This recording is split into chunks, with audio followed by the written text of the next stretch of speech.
Penyakit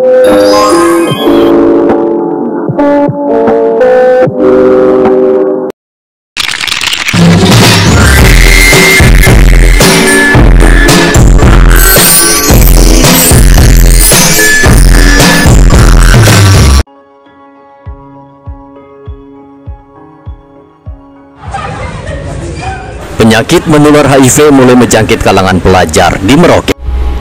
Kasus positif HIV/AIDS di Kota Ambon terus meningkat. Pemirsa, penderita HIV/AIDS di Kabupaten Blitar ini meningkat 100% dan mencapai 120 orang. Nah, ini yang disebabkan oleh prostitusi online dan hubungan sesama jenis ternyata jadi faktor tertinggi penyebaran HIV/AIDS di sana. Halo teman-teman, saya Valencia Priscilla, saya Falmaya Fania Ome, saya Stefani Julianin ya, saya Tersesin Cici. Di sini kami akan memperkenalkan AIDS, apa tanda dan gejala, dan apa saja pemeriksaan, pencegahan dan pengobatan HIV dan AIDS. Selamat menyaksikan. Halo teman-teman, kata HIV/AIDS mungkin tidak asing lagi di pendengaran kita. Namun saat mendengar kata HIV/AIDS, apa yang kita pikirkan? Apa yang ada dalam benak kita?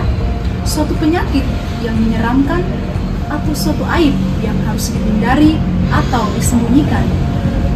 Nah, teman-teman, realitas kehidupan menunjukkan bahwa kita sering menaruh stigma negatif terhadap orang-orang dengan HIV/AIDS.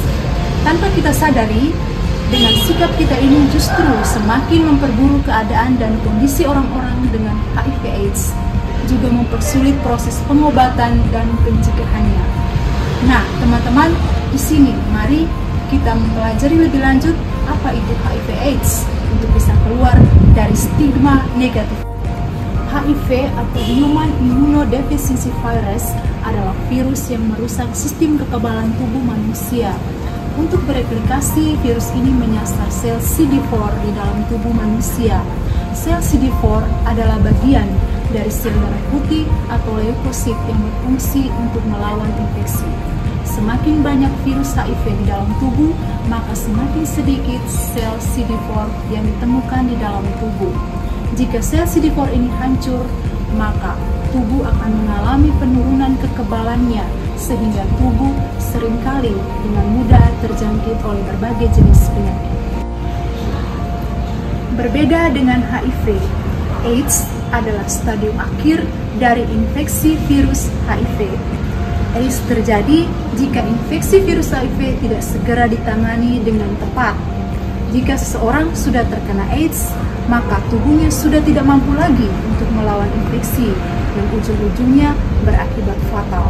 Nah, oleh karena itu teman-teman, untuk mencegah penyebaran HIV dan juga mencegah perkembangan HIV menjadi AIDS, maka kita semua tanpa terkecuali teman-teman dan juga saya sendiri perlu mempelajari lebih lanjut apa sih tanda dan gejala dari HIV, bagaimana komplikasinya, dan juga bagaimana pencegahan dan pengobatannya. Selanjutnya kita akan mengenali tanda dan gejala HIV/AIDS. Yang pertama itu kita akan membahas tanda dan gejala HIV. HIV ditandai dengan adanya flu, demam, nyeri otot, serta adanya pembengkakan kelenjar getah bening selama 1-2 minggu. Jika tidak ada penanganan khusus dari pihak kedokteran dan tenaga medis yang lain untuk infeksi HIV, selanjutnya HIV akan mengarah ke AIDS. Selanjutnya kita akan membahas tanda dan gejala pada AIDS. Tanda dan gejala pada AIDS itu yang pertama buang air besar yang berlebihan atau bisa setiap hari. Terus yang kedua itu demam yang berhari-hari. Yang ketiga yaitu flu berhari-hari serta badan menjadi lemas dan serta kelenjar getah bening tambah membengkak. Komplikasi HIV terdiri dari 4. Yang pertama, kandidiasi. Kandidiasi adalah komplikasi HIV yang terbilang umum. Kondisi ini menyebabkan peradangan dan lapisan putih tebal di mulut, lidah, kerongkongan, dan juga vagina. Yang kedua, tuberkulosis atau TB di beberapa negara. Yang ketiga, ada cytomegalovirus, virus herpes yang umumnya ditularkan melalui cairan tubuh seperti air liur dan juga darah. Keempat, ada meningitis cryptococcus, adalah peradangan pada selaput dan cairan yang mengelilingi otak dan juga sumsum tulang. Pada penyakit HIV dan AIDS dilakukan dengan metode tes darah, tes urin, dan tes cepat. Tes cepat ini dilakukan dengan menggunakan air liur kita dalam waktu 20 menit. Ada beberapa langkah pencegahan yang efektif untuk pencegahan penyakit HIV dan AIDS. Yang pertama itu tidak menggunakan suntik narkoba, dan yang kedua tes HIV, dan yang ketiga vaksinasi, dan yang terakhir adalah pengobatan pra-exposure.